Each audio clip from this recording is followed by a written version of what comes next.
So welcome to this MedThority podcast.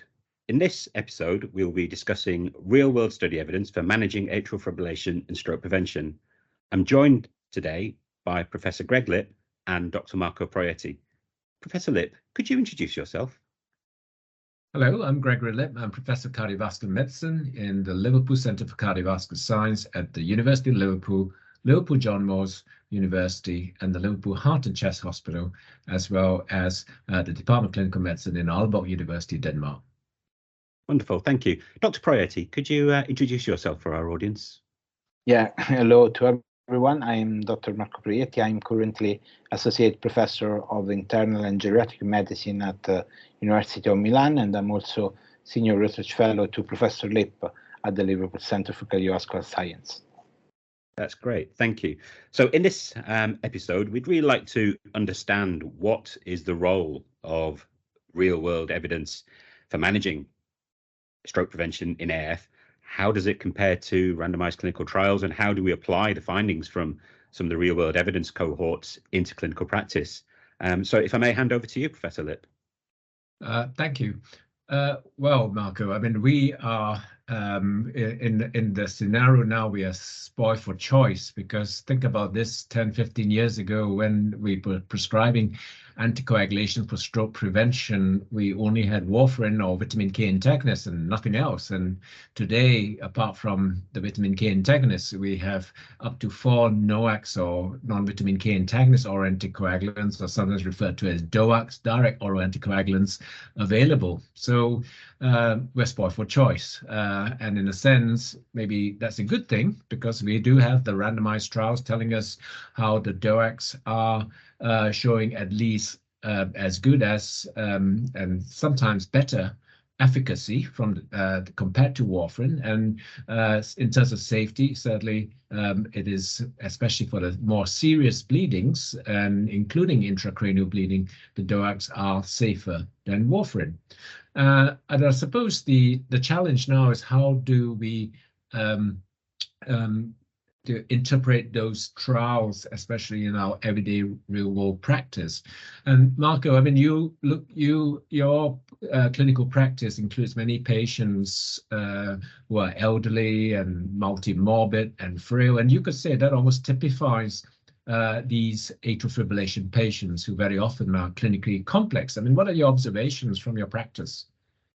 Yeah, that is really an important point to raise. Actually, as you said, the clinical trials provided us with strong data, and not also beyond clinical trials, the real-world studies have been reassuring in the role of NOACs in being a strong alternative to the old warfarin. And we have now plenty of observational studies like the EORP-AF, like the APHRS registries, and also the much more worldwide registries as the Gloria-AF registries or the Garfield registry, which all together provided strong evidence about the effectiveness of NOACs in reducing stroke and the safety of NOACs in reducing the major bleeding occurrence. Notwithstanding, there are still a lot of different patients, and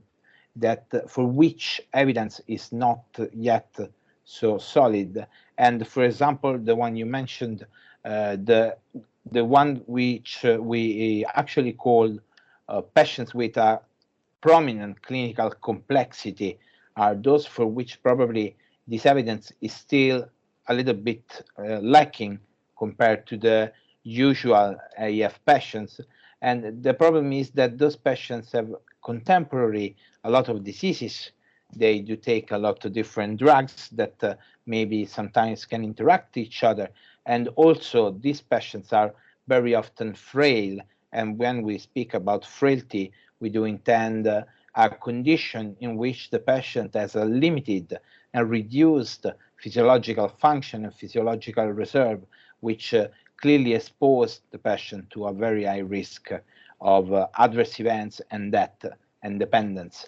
So in this area, surely we start having some evidence regarding the fact that probably NOACs works find, even in these patients, there has been, for example, a large study that was been recently published in Annals of Internal Medicine, in which they provided an important evidence about the effectiveness of NOACs regarding the reduction of events. And among the various NOACs, this study underlined how probably apixaban could be the one that is better in reducing outcomes in these kind of patients. Notwithstanding, we still need to have a lot of evidence to come to be sure that everything is working.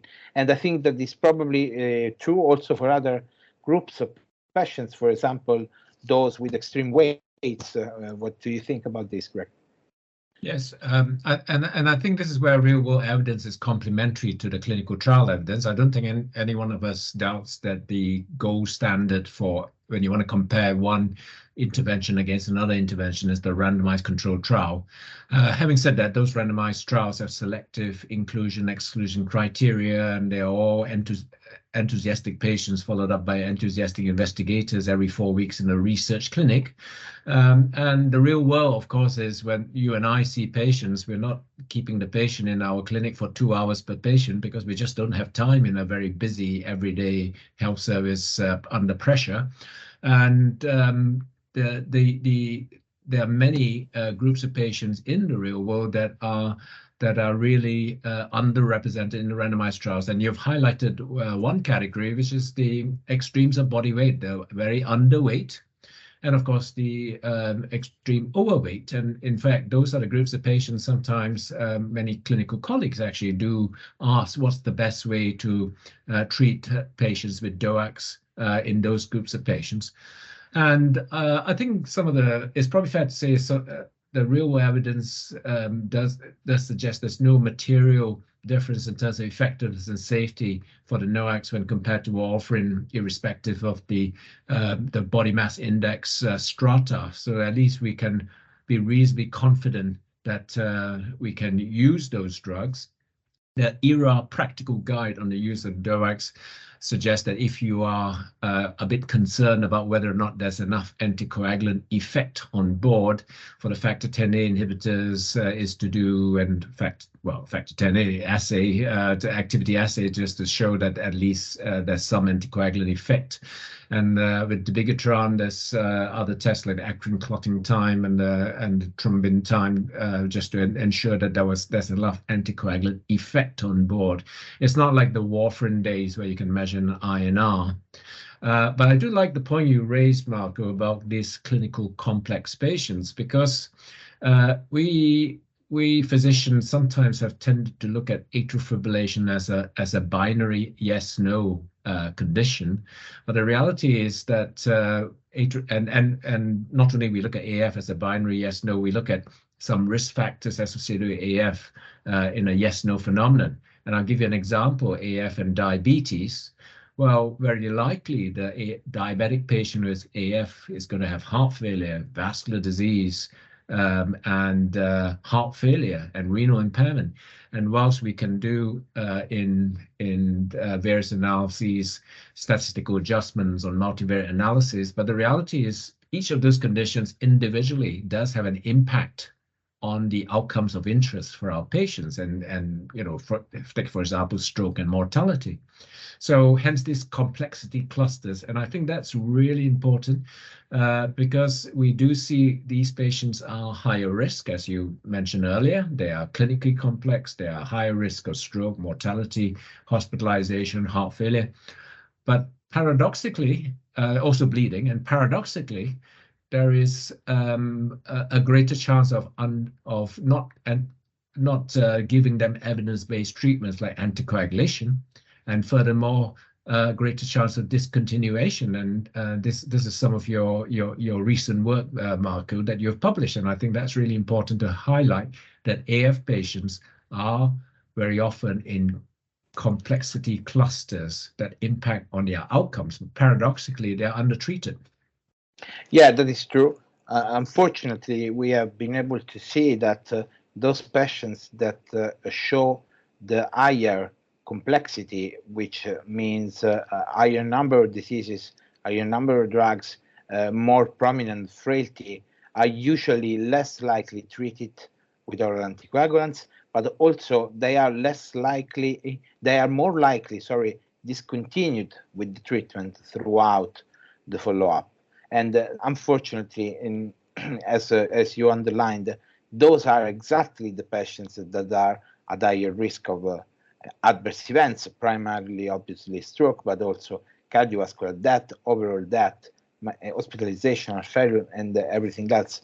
And that is an important issue to raise, because underline how we need to stop thinking in a binary way, prescribe, not prescribe oral anticoagulant, but we need to start, as we underlined before in other circumstances, to treat these patients in a more holistic way, in a more integrated way, trying to address all these different issues together at the same time, at the same point, even though in some circumstances this can be time consuming, even difficult maybe, because as you underline, the clinical reality, the clinical everyday life then is time constrained, but we need to be sure to give to our patients all this care, because we do know from your studies, from our studies together, that actually the integrated care approach is beneficial in reducing the outcomes.